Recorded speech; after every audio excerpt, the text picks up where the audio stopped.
Todos los establecimientos que ahora mismo están cerrando es tema de alquiler. Pues teníamos una cláusula de que nos respetaban un alquiler mínimo, ¿no? Se pensaba que cuando terminase la zona todo esto iba a revalorizarse igual que antiguamente, però no.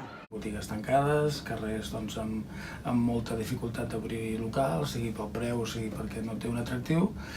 I també t'he dit que abans no t'ho he dit, és el tema de internet. Internet en aquest moment ens fa molt de mal. Muchísima competencia por internet, ¿vale? Muchísima competencia en todos los aspectos y la gente nos lo miramos mucho más a la hora de gastar, entonces no se pueden pagar, o sea, el ayuntamiento en ningún momento se ha preocupado. Entonces, claro, lo que es el pequeño comercio se pierde, o sea, está más claro que el agua que se va perdiendo.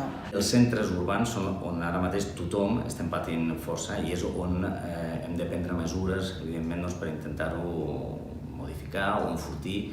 Tot el tema dels hàbits de consum dels ciutadans, les tecnologies de la informació, la incorporació del telèfon mòbil, etc., ha donat pas a un canvi d'hàbits i de costums de compra. A nivell comercial necessitaríem una oferta d'aparcament molt més atractiva que no pas la que tenim ara. Si tu ja tens una barrera que és aparcar a Tarragona, doncs és un problema. La veritat és que si l'Ajuntament o els ajuntaments ens ajuden des d'un punt de vista estratègic, tot fa que la ciutat, a més, els centres nuclis, els centres antics, siguin molt més vius i funcionen molt millor. Hem de començar a centrar-nos en solucions digitals, donar facilitats perquè els comerços trobin un nou canal de ventes.